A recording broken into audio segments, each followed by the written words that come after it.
Hi, everybody. Thank you so much for being with us today. Welcome to the webinar about donor cultivation best practices. My name is Lindsay Nichols. I'm the Vice President of Marketing and Communications at America's Charities. Again, really thrilled that you could all be with us today. I am joined by all of these lovely ladies, and I'm going to take a moment to introduce each of them before they get to their parts. But first, I wanted to give you a quick rundown of our agenda. You can see we've got a lot to cover. We're going to talk about really high-level steps to good donor cultivation. We're going to get a great case study from our member, Mothers Against Drunk Driving. We're going to talk about employee donors in particular and really how to cultivate them. And then we're going to talk about the kinds of reporting that we make available to our members to aid in their cultivation efforts. So even if you're not a member, we think you can draw some correlations and parallels to your own reporting data that you likely have on hand. Finally, we really want this to be an interactive dialogue, so throughout the presentation I'm going to pause for questions, and we'll try to reserve as much time as we can to answer the remaining questions at the end. So before we dive in, I need to quickly take care of just a few housekeeping items. First, we're live tweeting during today's presentation using the hashtag 5xdonations, you can see here. And secondly, as mentioned, we're hoping to get lots of good questions from you. You can see here, just type in your screen using the question feature, probably on the bottom right hand of your screen. And if we can't get to all of your questions, we're going to post more answers on our blog soon. So check back charities.org/blog. And finally, we will send you an email with this presentation and today's recording in a few days. So all of you will receive this in your inbox soon. So let's get started. So first, we're going to talk about the donor cultivation cycle. So really, what is that? It's essentially the backbone of your fundraising operation. And it's against this that your activities and goals can be mapped. It's also known as the development, fundraising, or donor cultivation cycle. So you can see here the process has 4 fundamental phases. There's the acquisition phase. That's all about identification and research. Really, who are you going to ask and what are you going to ask for? The cultivation phase is about building relationships, engaging prospects, and preparing to make the ask. The solicitation phase is really about that one thing, making the ask, asking for donations. And finally, the stewardship phase is about recognizing your donors and continuing to engage them in deeper and more meaningful ways. So this is a really well-versed topic, and I'm guessing all of you on the phone and on your computers have probably read about this length, probably already have a plan in place, even if it's pretty basic. So I'm not going to dig into every aspect, but I'm going to touch about each of these 4 phases and maybe help you think about them maybe a little differently. So we all know we have to better understand our donors before we ask for a donation or some other type of support. It's the same as anything else in your life. If you want to ask for a favor, you want to know why that person would do that favor for you, and you try to get to those person's core values. So when we segment our donors, which is known as prospect research, we think about networking with them, making contacts, and checking multiple sources. It's really one of the most important things that nonprofits can do to ensure fundraising success. It's part art, part science, but great donor cultivation relies on consistent activity, personalized communications, and an excellent strategy. So again, instead of repeating what you've heard probably over and over, let's talk about how you segment and when you research your donors. Typically, we segment them by demographics. So that's their age, geography, income level, etc. However, there was research conducted by Hope Consulting, you can see the website here, that found that these are typically not good indications of a prospect's potential. Instead, it showed that there are 6 general archetypes of a donor that are all about their values rather than their demographics. So you can see the 6 archetypes here, and if you think about segmenting your donors based on these criteria, their base motivations for giving, and overall values and systems of belief, I think you'll find that not only will you acquire donors more willingly, but gain more sustainable donations because you are actually tying their donation to something they care deeply about. So the best way to get to this kind of information where you really find out about their values is really through listening exercises, whether it's surveys, interviews, face-to-face meetings, etc.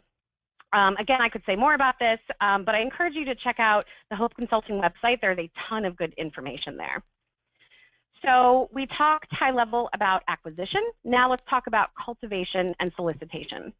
In 2015, the Canberra Collective followed up to that earlier Money for Good research, and this time they called it Money for Good 2015. It found that there were themes that emerged for motivating and inspiring most donors to improve their giving and actually address their concerns directly. So in a nutshell, this research found that solicitation should be about making giving dynamic, joyful, and simple. So dynamic, joyful, and simple. We need to help donors feel connected to nonprofits and their beneficiaries. So you can see the themes represented here, and you'll see in their research how they matched the 6 archetypes I mentioned earlier to these themes. So again, I've listed the website below where you can access this research for free. It is full of good information, so I encourage you to check it out. An important aspect of this research that I want to mention is that there are 3 groups of people who have the most potential for giving more if you frame your ask or solicitation so that it removes or at least lessens the barriers that you see here. So, for example, Money for Good 2015 shows us that a type known as cautious strivers, those are people who want to pay it forward, if you will, but they feel they aren't in a position to do so. They actually benefit more from workplace giving than some others because they think matching helps them, helps their donations go farther. So, given their perception of limited resources, workplace giving is acutely important to them. So as you build out your solicitation strategy, remember that it's important that you get their attention, you explain their investment, and you remember to strike at their emotional chords however you can. No matter what giving is about emotion, we very much at America's Charities tell people to give wisely, use your head as well as your heart, but giving will always be inherently emotional, so try to actually get to their core emotions. Again, a lot of content I could talk about how to do this effectively, but we've got a lot to talk about. I'm going to move forward, but I encourage you to download the research, and I know I use it. It's a wealth of information. So we've covered cultivation, acquisition, solicitation, and we're going to spend a good amount of time on the stewardship phase of the donor cultivation cycle. So for now, I'm just going to mention that stewardship is about the larger picture. It's about engaging your donors over the long term and keeping them happy and giving more if possible. So there's a lot of research out there that it's wasteful and unproductive to spend more of our time on finding and soliciting new donors rather than actually focusing on the donors we have. So if your resources are limited, like almost every nonprofit I know, I encourage you to really dig into the donors you have and try to drive more meaningful donations and longer-term sustainable donations through that. So again, we're going to cover stewardship later. So first, let's break it up a little bit and focus on a real-life example of donor cultivation done well. I was going to pause for questions, but I don't think we have any questions at the moment. So I am really thrilled to introduce Elaine Shimming-Daly. She's the National Development Specialist at Mothers Against Drunk Driving, or MADD. Elaine and MADD are members of America's Charities, and we're so thrilled that she could join us today. So Elaine, it's all yours. Thank you. I'm so happy to be on the webinar and to just talk about MADD's donor engagement successes, our activities, and what we do here and what we try to do better as far as advancing our mission. A part of my job here at Mothers Against Drunk Driving is ensuring that we are operating on the higher end of that ladder of effectiveness given our limitations as a nonprofit. And so for my job, I need to understand the donor landscape. It's really important, being in a nonprofit, to understand your environment and the environment you inhabit. So with donors, we understand that a shift over time has taken place. Donors have more access to information. Since 2008, donors don't just give anymore to give, but they really think about what it is that they're giving to. So they're interested in what are the causes that mean the most to them. And because giving is seen to them as sort of a reflection of themselves and their values, they want to be a part of the community impact. They want to be active participants in the giving process, so not just handing over money and exchanging money in return for a thank you or for them to feel good, but they actually want to get out there. They want to participate. They want to meet the needs of their society because they are able to see what's going on in their community. So with the news, with the media, with technology, they're able to see at the drop of a dime what's going on in their community, and they want to fix that. So given that our donors, or what we would call our millennial donors, are sort of operating differently than donors in the past, we have to really get on, their page with them. So why should we care as a nonprofit? Well, it's important that we care because our organization, every organization, cannot sustain themselves. They determine, meaning our donors, they determine the viability of an organization. And there are lots of studies out there, a few done by Deloitte. There are many professors and that are talking about this and having conversations that by 2025, millennials will account for 75% of the workforce, and they are not motivated by money. Given that they have to work so much, they want to know that the organization that they're working for, the for-profit entity that they're working for, have the same values that they have and are also engaging with nonprofits as well. So given that they will be 75% of our workforce by 2025, it's imperative that we start studying these donors and start understanding what their needs are and how we can meet those needs. So in other words, if you were to put nonprofits and giving in an equation, we have variables and we have constants, right, yielding the answer. Nonprofits, so donor support would be a constant, and other variables, they're interchangeable. So, but without the constant, we don't have a sustainable organization. So it's imperative that understanding that the donor support will be the constant in the equation. We need them in order to yield a successful organization, in order to further our mission. So going on to the nonprofit sector, now that we understand that, and they know this information, so they understand how powerful they are in the equation, they want to know. So for nonprofits, we need to also understand our strengths. And the reality is that nonprofits exist to address a broad spectrum of needs in our society and to meet those needs.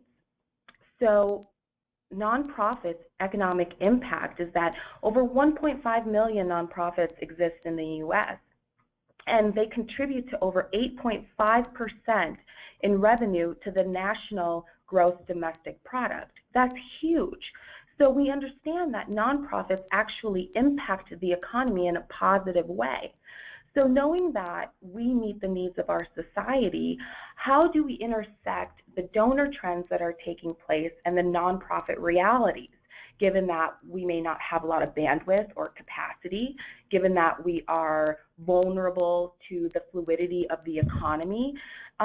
We can take that information, both the donor information and nonprofit realities, and we can start having conversations with donors, having face-to-face conversations with donors, personalizing our approach. And a great way to do that is through through America's Charities, attending events at major corporations or smaller corporations, and talking with employees about your mission, your cause, and the impact that you're having in your society. Get their ideas. They want to be a part of the co-creation rather than the buy-in part.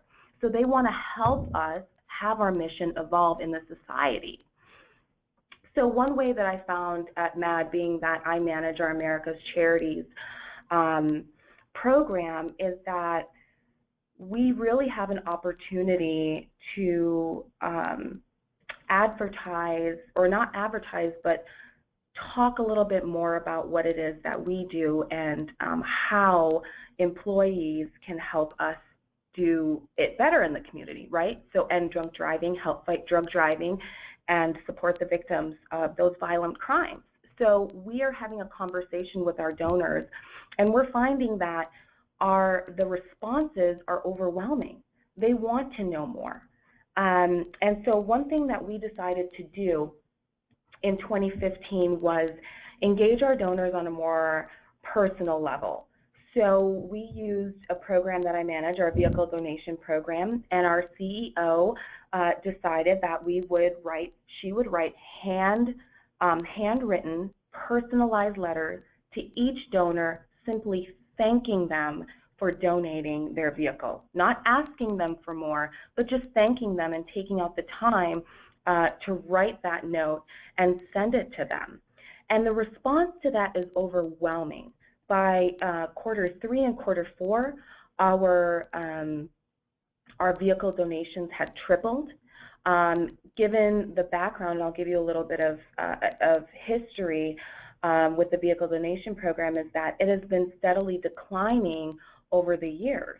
So we would see our net would be a lot smaller in 2015 from when it was from the number in 2014. But this year we were able to break even. And we were able to do that because we were engaging with the donor, we were personalizing our conversation, and we were functioning on the higher end of that ladder of effectiveness. So we've seen a lot of successes there with that program. So what do we do in 2016 to sort of continue building that momentum and to keep it going? And so what we're trying to do is to reach out to donors in other areas. So maybe we have our volunteers, or maybe we have other programs and accounts where we can just thank the donor, have conversations with them, not just electronically generate a letter and send it out, but taking the time to write that letter and mailing it out and doing a handwritten address. That is huge. And so we want to take that and we want to apply it to all of our programs and reaching out to all of those potential donors or interested parties or anyone that has any sort of tie to the organization we want to have conversations with. And so that's sort of my case study and our strategy moving forward.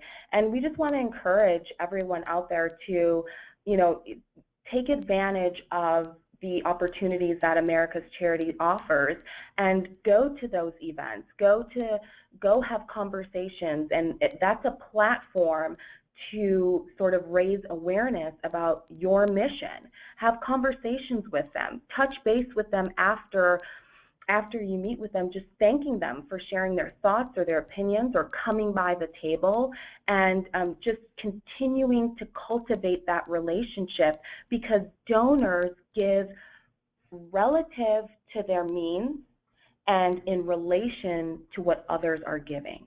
So they're having conversations with each other. They're talking with each other. So through word of mouth is how you start to raise awareness.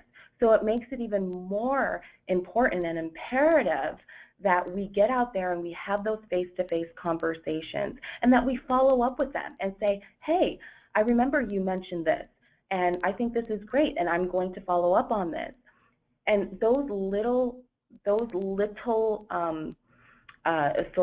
notes and making those little mental notes in your head and mentioning that in your communication with them really stands out.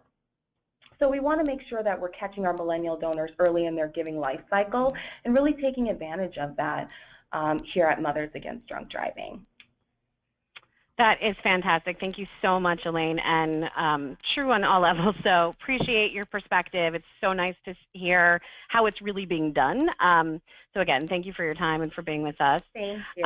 So now we're going to talk about employee donors, which we know that is a really important slice. And to talk you through this whole process, I'm really pleased to introduce two of my America's Charities colleagues, Sarah Ford and Emily Bernhardt. Many of you probably know them. You probably talked to them or have worked with them at some point. But for those who don't, Sarah's our marketing manager. Emily is a project manager in our client engagement solutions team. I think, Sarah, you're starting us off. So, Sarah, it's all yours. All right. Thank you, Lindsay. Okay, so Lindsay presented a really excellent overview of the typical donor cultivation cycle, and Elaine just presented a really great example of how MAD implements it. So now, this latter portion of the webinar, we're really going to focus more on the nitty-gritty of workplace giving donors and how understanding who they are and how do you engage them differently than your traditional one-time donors. Workplace giving donations provide nonprofits 5 times more on average than your traditional one-time donor. So we want to make sure that you're not turning a $500 employee donor into a one-time $50 donor. The really awesome thing about workplace giving donations is they're sustainable. Nonprofits rely on workplace giving funds to operate. Before we get into too much more on this next slide, I am going to take a quick audience poll. Now, don't be shy. We've talked to a lot of our members before, and just do you acknowledge or thank your employee donors? And we'll give you time to respond, and then we'll show the results here in a minute.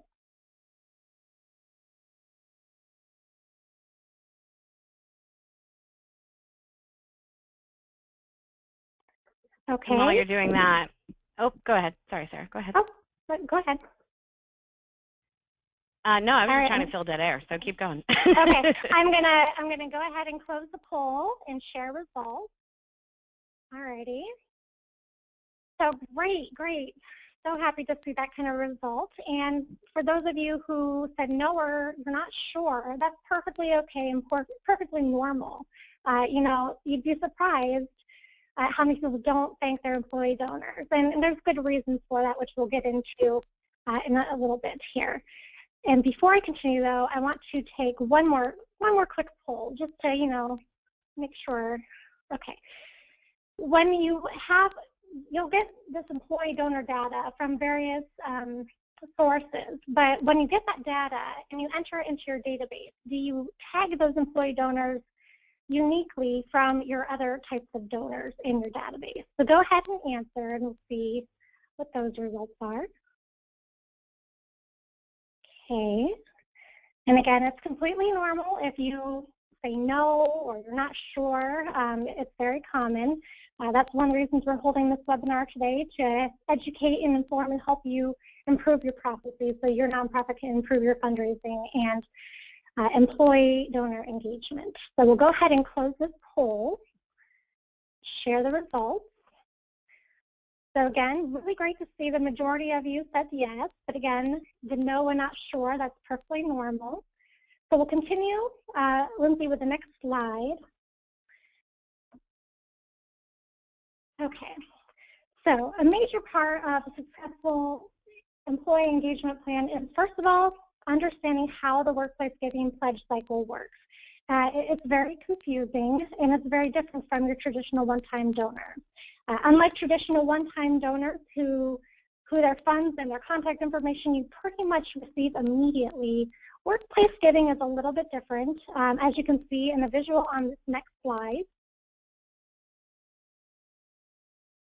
So here we have an example of 2 workplace giving campaign seasons. So we just finished up the 2015 workplace giving campaign season, so we'll use that as an example. The majority, not all, but the majority of workplace giving campaigns, whether it's the federal government or private sector, they mostly take place between September and December in the fall. So in this example, we show an employee will make a pledge to your nonprofit in October 2015. But here's the difference between a traditional one-time donor and a workplace giving donor. The actual deduction of that donation from the employee's paycheck won't typically take place until the start of the new year, so January 2016, as you see here. And because of that, most of the data and the contact information won't be available for nonprofits like you until between February and June. So on the next slide, since pledge results are tabulated by whichever fiscal agent the employer or the combined federal government has appointed, that information becomes available to nonprofits a little bit later in the game than your traditional donor engagement. So because of this cycle, you have to also adapt to your thank yous and your communications plans. On the next slide, additionally, the type of donor pledge data and contact information your nonprofit will have access to, that's going to depend on what kind of technology platform the employer or the government uses to facilitate that online giving.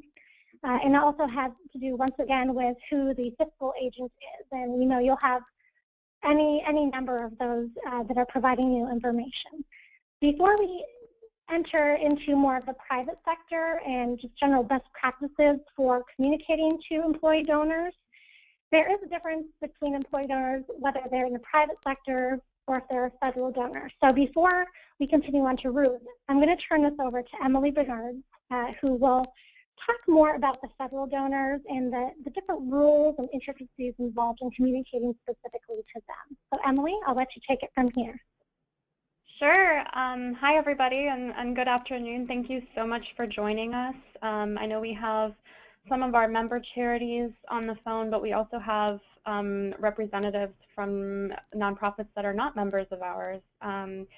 Basically, what I am going to talk about is a program that has been implemented by the CFC, which is the Combined Federal Campaign, which is the nationwide campaign for federal employees where they give to charity during a specific part of the year. So between September and December of a given year, they give to charity, and then that pledge is deducted from the following year's payroll. And one of the things that we have heard time and time again from our members is kind of this fear of reaching out to federal employees because of the strict regulations that govern solicitation of federal employees. And the whole functioning of the CFC is really to regulate when charities can solicit federal employees and make it a very strict time frame and very strict on getting in and getting on the brochure and all of that. So the fear, is something that we kind of want to, help you get rid of today in terms of understanding what you can and cannot do, because this is a question we get all the time for federal donations. And so one of these programs that the CFC has implemented is CARE. CARE stands for Charity Auto Response Element, and it's an OPM-approved pilot program that has run for 2 campaigns thus far. It first ran in fall 2014 and again in fall 2015.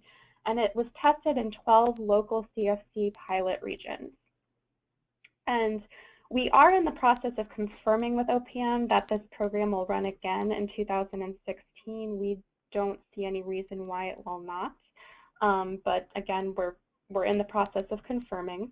But the whole reason that this program was implemented was because a growing number of CFC donors now pledge online. So local CFCs participating in the pilot program use one of their e-giving platforms to help charities begin connecting with online donors, regardless of whether they choose to remain anonymous. And this is big because normally federal donors have to release their information to charities, and it has to be their information, their home information, so not their work email address or work phone number or work shipping address.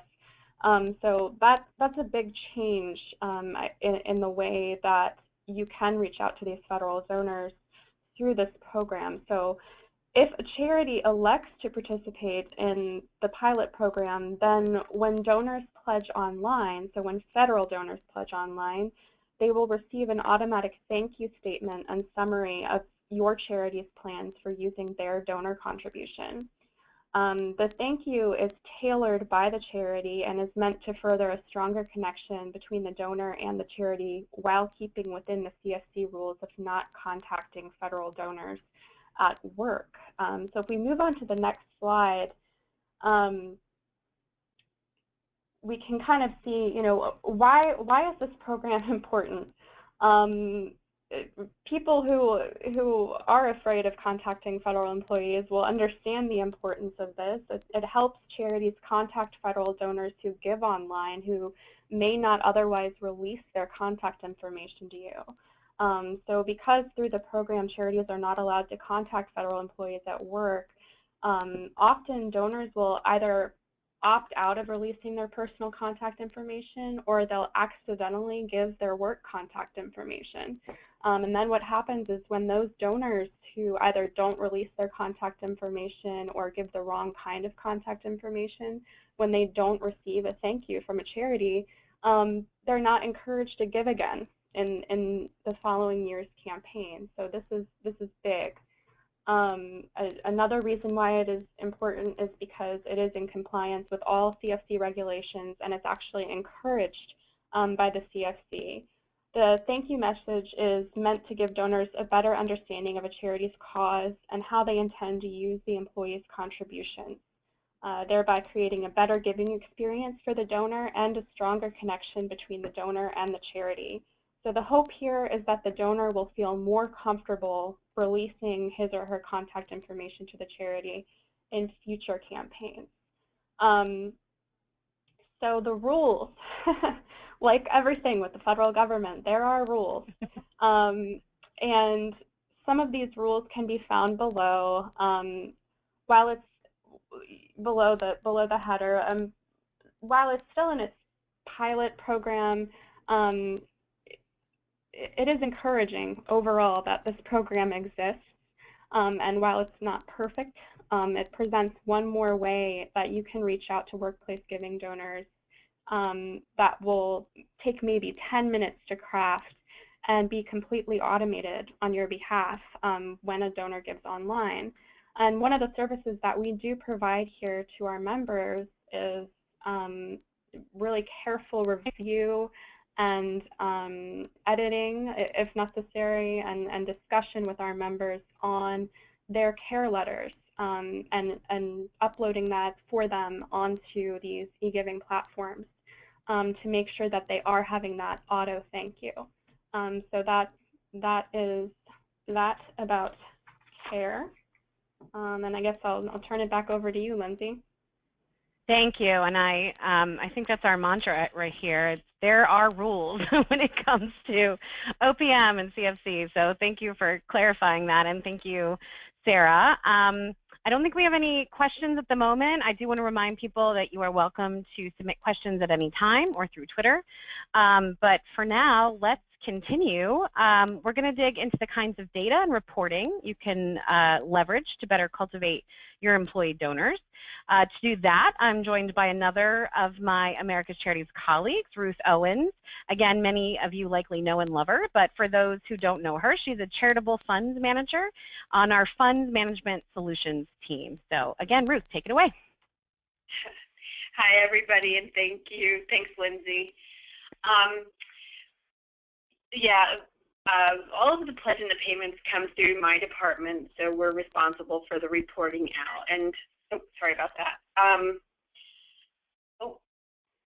We have all of our pledge and donor reports available on our website, and there's a list on the right-hand side of the slide. The ones that you would need to access in order to thank your donors in a timely manner would be report option number 1 and 5. They detail all of the pledge and the donors and what campaigns or companies those employees work for in order to send them a thank you note. Number 5 is strictly a donor report for those people who requested an acknowledgement.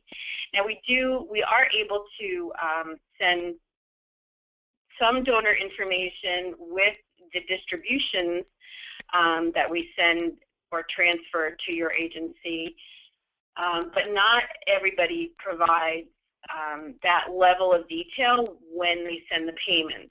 So with the Combined Federal Campaign as an example, the CFC does not send donor detail with the payments, so the funds are split up based on the percent of charity pledge. And we can't provide donor information. You just have to assume that the people in your list are still giving and thank them for that. We have a great help desk team. If you ever have any questions, need any reports, you can email them. The email address is on the screen there. If you could advance the slide, Lindsay. Do I advance it?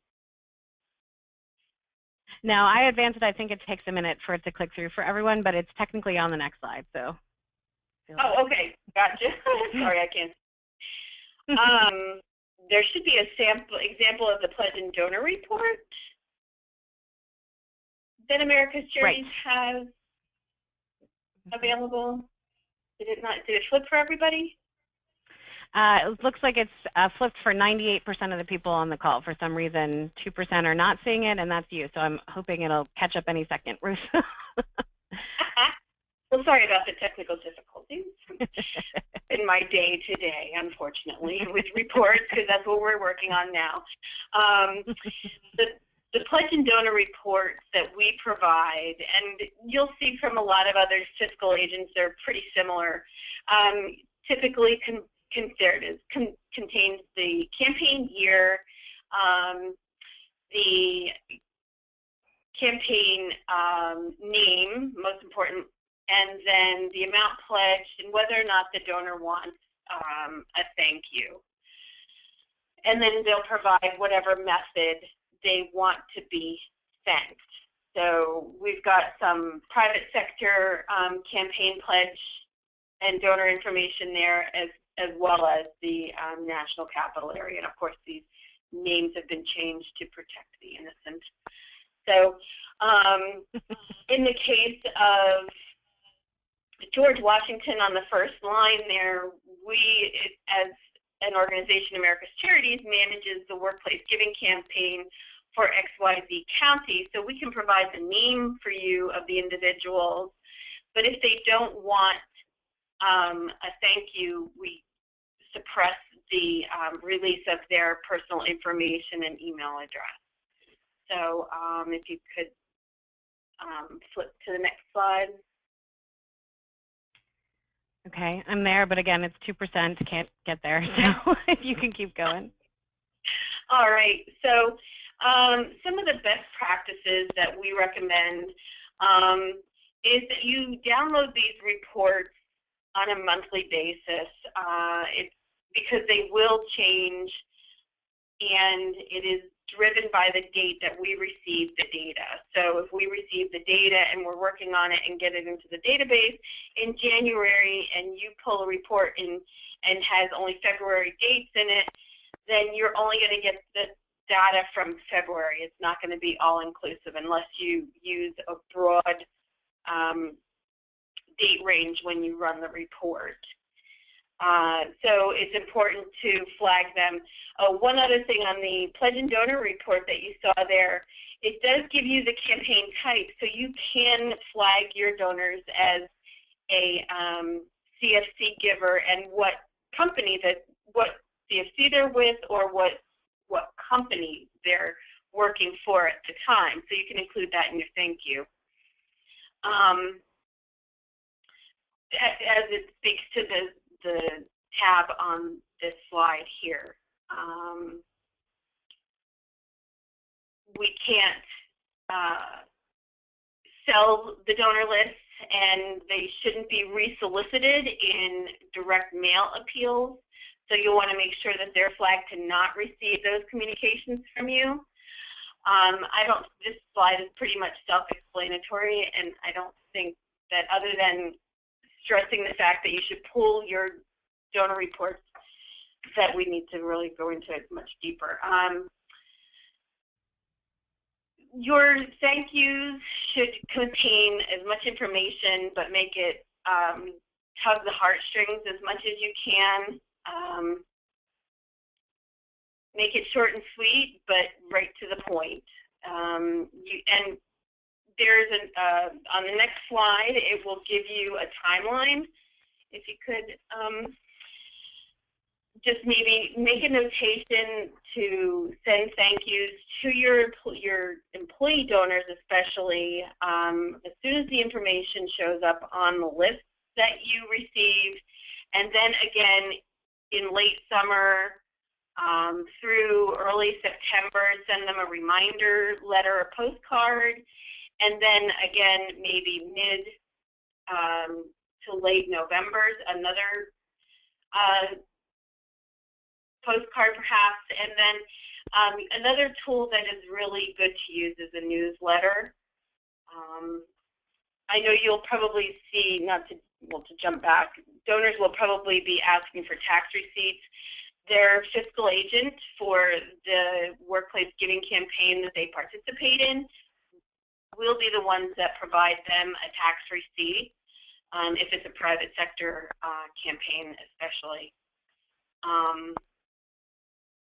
So year-round, one of the really good tools that you can use, especially, is newsletters. And if you provide your a little blurb in your newsletter saying that, you know, we appreciate all of our donors. If you participate in a workplace giving campaign, remember us. Perhaps you can provide your CFC number and or tax ID, and maybe donors would be able to write in the charity, your charity organization, and be able to give through workplace giving that way.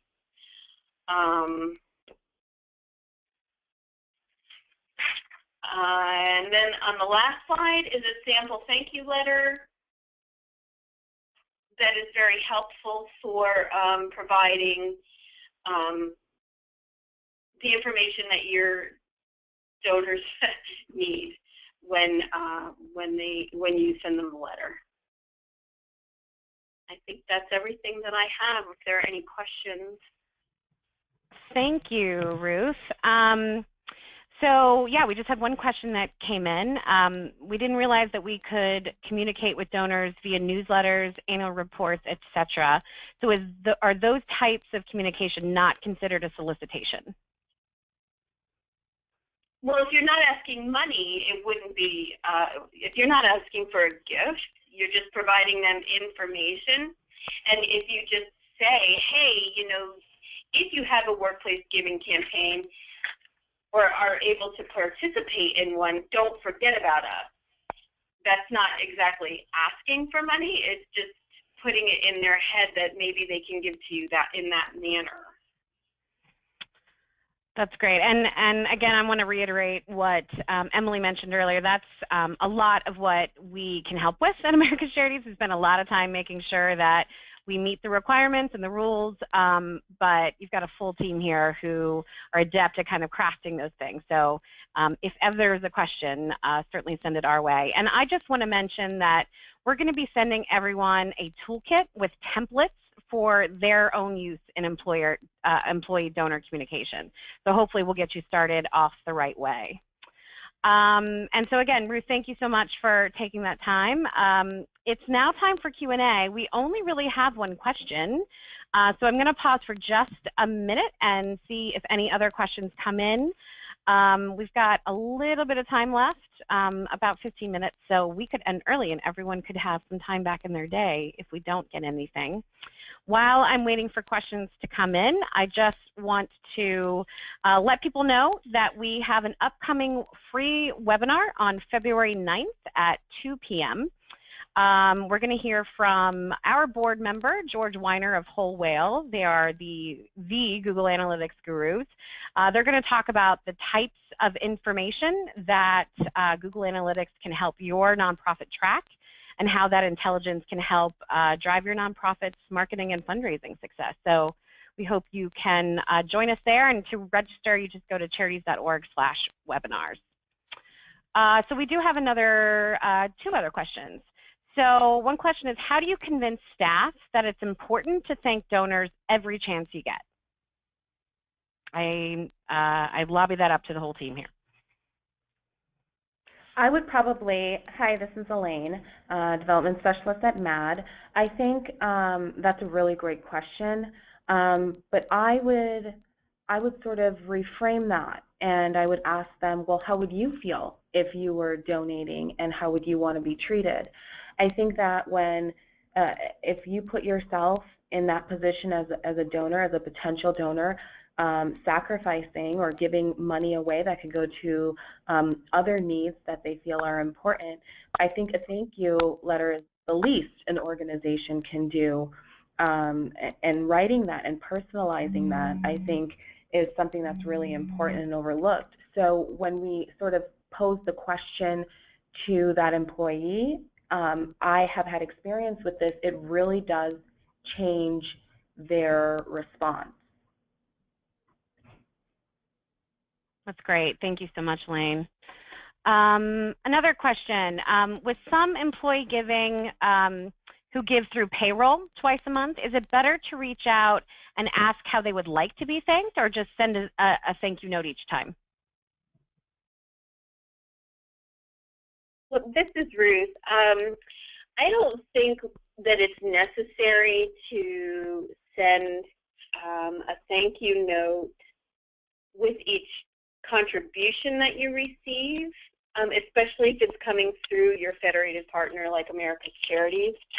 But it is important to acknowledge them initially for their pledge amount of whatever it is, whatever the amount is, when you first get that first report.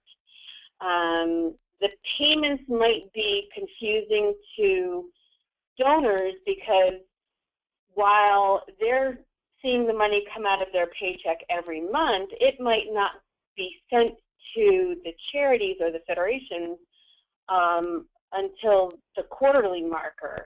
Not everybody has their funds sent on a monthly basis. As a matter of fact, it's much more efficient to aggregate the payments and send it quarterly.